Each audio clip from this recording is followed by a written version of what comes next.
I want everybody to raise their thumb up and move it around a little bit. Just sort of loosen up your thumb. Okay, now I'd like you to turn to a neighbor, and we're going to do a little thumb wrestling.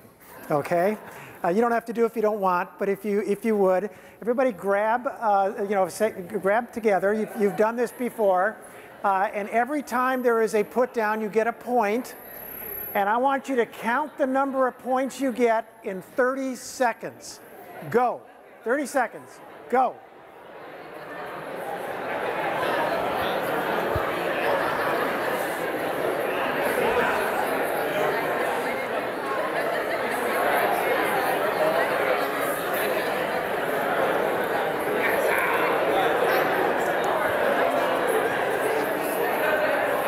Okay. All right, that's not quite 30 seconds, but it's enough.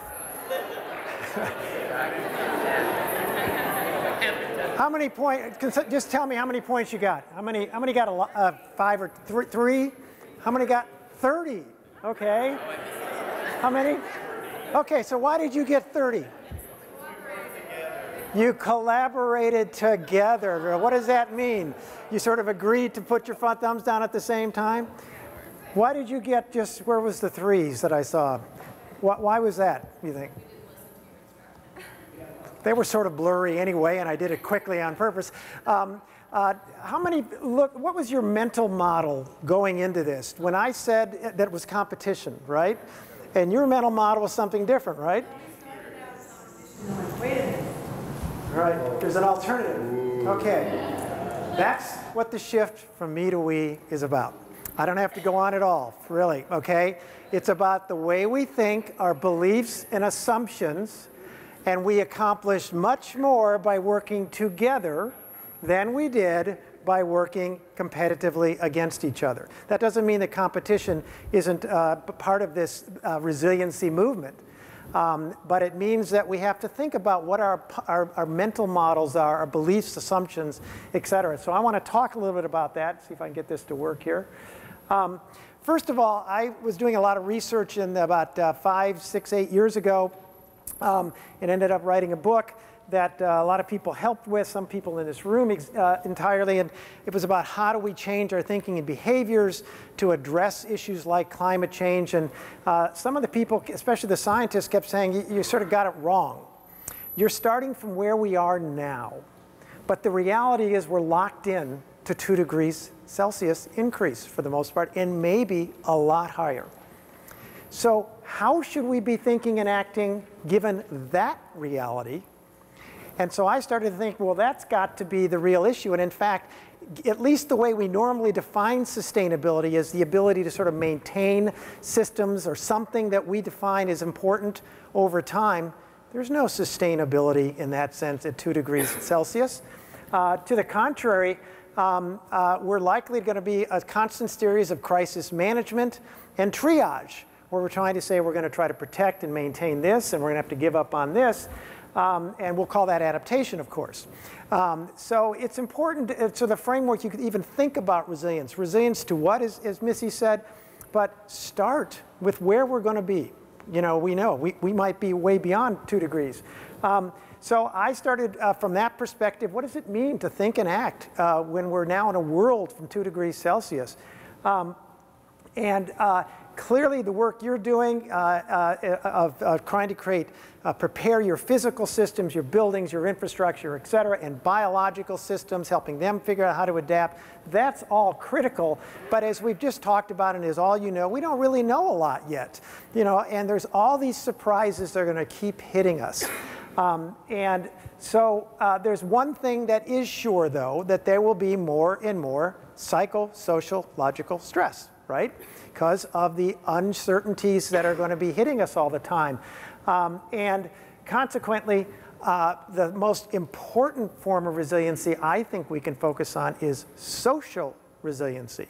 Now, clearly, the biophysical resiliency will affect our capacity for social resiliency and vice versa, but it really doesn't, in some ways, doesn't matter what happens at the biophysical level. If we can increase the capacity of our groups, our communities, our society to respond effectively, we're going to be better off. So this is one definition of social resiliency, the ability of groups to work together, withstand, and bounce back from, you just heard that term, trauma, tragedy, et cetera, in constructive ways. So in fact, often what we find, and think of your own life or your family or your work, often a tragedy, we end up actually ending up better off than we were before. If we can actually construct the systems in a way, create a structure that provides that. And so in that sense, social resiliency is more of a characteristic of a system than it's a goal. And some of the core, you've just heard this from Missy and from the previous presentations, but it really is about the inclusion of others. If you feel isolated, if you feel like it's win-lose, you're going to lose, you know, you're sort of less interested in cooperating and trying to help the others. Accepting of diverse perspectives, I'm going to give examples of this in a second. Trust and mutual respect, caring for the well-being of others, responsiveness to the needs of others. All of these are really critical elements to social resiliency because they signal to everybody reciprocity. If by taking care of your needs, my needs are also going to be met, then I'm much more likely to try to take care of your needs, okay? So there's a greater ability to work together if you focus on reciprocity. And that is, to me, what I mean by the shift from me to we, focused thinking and acting. That's really what this is about. The difficulty, of course, is in our society, we are a very me-focused society. Our communities are me-focused. I call it extreme individualism that we have in our society. And our controlling cultural narrative is that we must be self-sufficient. We celebrate our separateness from everybody else, despite the fact that none of us are separate at all. But we sort of deny that, as we heard this morning. We celebrate our individuality, et cetera. And in fact, many parts of our culture discount or deny the advantages or even the reality of sort of the we-focused traits and characteristics that we all have. And of course, our economic system, this competitive system, and our technologies, when we're all working on our own electronic stuff, that all sort of reinforces that belief. So, but that doesn't mean it's not possible. But there are some implications for what we're all working on. I think there's two keys to building social resiliency. One is the personal characteristics of the people involved, right? So as you just heard from the example this morning from Andrew, when you had these sort of people who could make these connections with others, and they weren't at the top necessarily, and they weren't at the bottom. They had those kind of characteristics. Those are key. But secondly, and just as importantly, is the design of the social structures in which those people interact. So you're likely to bring out different traits within people given the kind of social structure that is set up. So we all have different traits. We can all be very me-focused, and we can all be we-focused. And the extent to which one or the other trait is going to come out more strongly might depend on the structures, the social systems that you create. And so that's really important. So some of the questions that for climate preparedness, climate resiliency, and adaptation folks that we need to ask is, in our regions and our communities with a great deal of high social inequity, financial inequity, are we really going to be able to build social equity or social resiliency? I think we can. Usually it takes a big disaster that puts everybody on equal footing, at least initially, and then that might start to change over time. But also, can top-down, sort of hierarchical, highly technocratic, government-driven processes really enhance social resiliency? It's a challenge to all of us, right? Again, I think all of you have the capacity to do this work. So here's one way to think about the process of change. All of us, all organizations focus on the top of the pyramid of change all the time, which are the results we want, right? The financial results, the social, the ecological results, the psychological results. And below those sets of results are a set of actions we take to try to achieve those results. The policies we adopt, the technologies, the practices and behaviors. And this is where we spend most of our time. right? Anybody not spend most of your time there, right? But what we forget is that below those actions are a set of beliefs that people hold. Our assumptions, our worldviews, our values that lead us to adopt certain policies and not adopt others, to design our technologies in certain ways and not design them in other ways, to adopt certain practices and not others, etc. And below those beliefs are a set of experiences people have had that lead them to think and believe in that way. And those, of course, are circular. It's not, this is a pyramid, but it's actually a system with lots of feedback. So experiences early in your life, some of which you don't even remember because they might have happened in the womb or when you were 1 and 3 months old, and experiences you're happening right now in your life and in society, in the organizations. They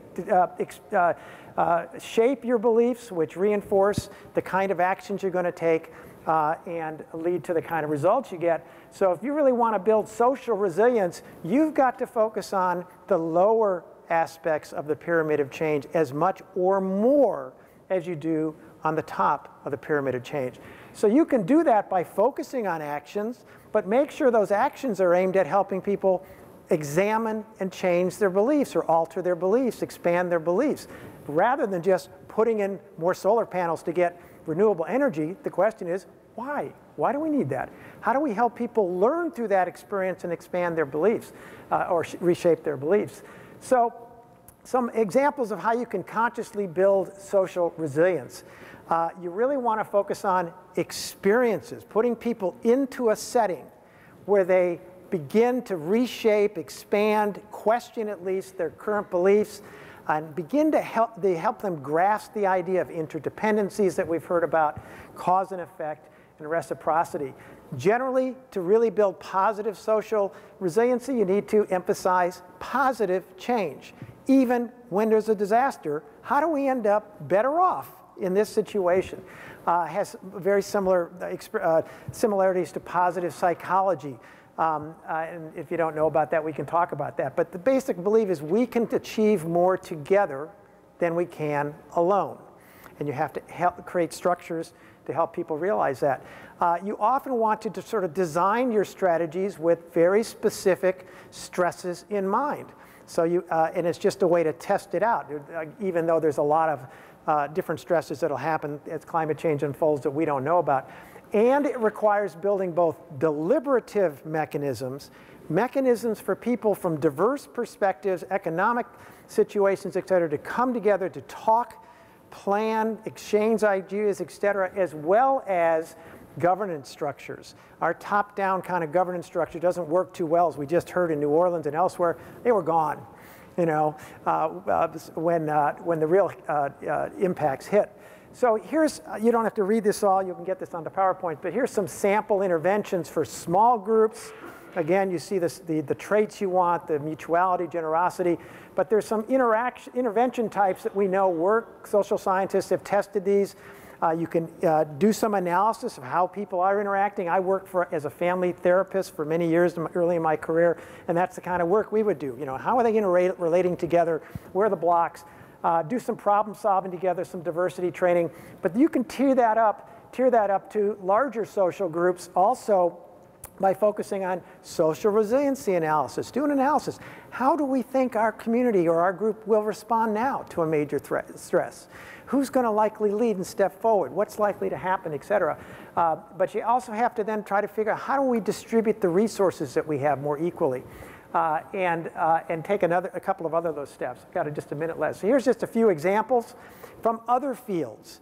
And this is something to learn from. If you really want to think about how do we begin to build social resiliency to climate impacts, look at the health field. They've tried to really take a stab at this. The Healthy Communities programs, the CDC and a number of other programs have these programs in place. They focus on moving away from this individualistic healthcare program that system we have to a more community-based system. Very, very effective. And they're learning from the National League of Cities All-American City program that some of you may have participated in their index. It tries to increase community problem solving, collective problem solving.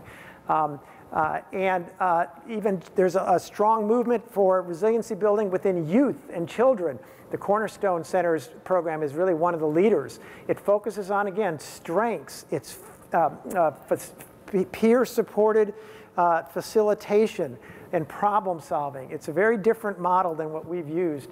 And so think about how you can apply those to your own work. Some of the work we've done real quickly, we run a program called Climate Future Forums, which is a way to sort of get communities together to sort of think about how they're going to plan out response to climate change. And we try to help each of the sectors that are there think about what they might do to increase the resilience of their water resources. How might that affect some other resource in town? And how can you develop co-beneficial strategies? We've put together a program called the National Partnership for Climate Solutions, used to be called the Climate Summit 213 Coalition, a broad coalition of conservatives, farmers, businesses, faith community that are beginning to work together to create that deliberative mechanism to respond to climate issues over time. The National Climate Ethics Campaign brought together faith and secular communities to begin to think about these issues, and we're in development is the U.S. Climate Resiliency Index, which is going to similarly be sort of like, at least the image is, like the Index of Cities index. I'll leave you with just some thoughts. This is from the work I did.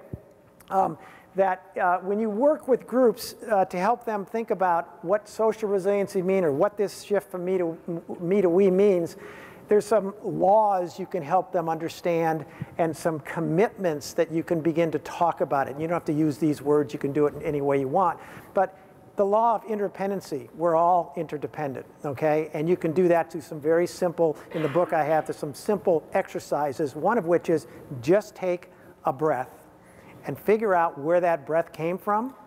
And most of it in what you're doing, that is you're inhaling oxygen. Where does that oxygen come from? It comes from the oceans and vegetation all around you. So you're only alive because of all those interactions happening all around you right now. And it sort of puts it into perspective. So help people begin to try to imagine the ecological and social and economic systems they're part of. You can't see them all, but just beginning to think about that really helps. Then ask people to talk about the law of cause and effect, that you're having an effect on those systems that you're part of, and see if you can help them do some accounting for those. Moral justice and law of trusteeship are sort of your responses to those consequences. Do no harm first, and then try to do good. And then finally, to make sure that you can choose your own destiny.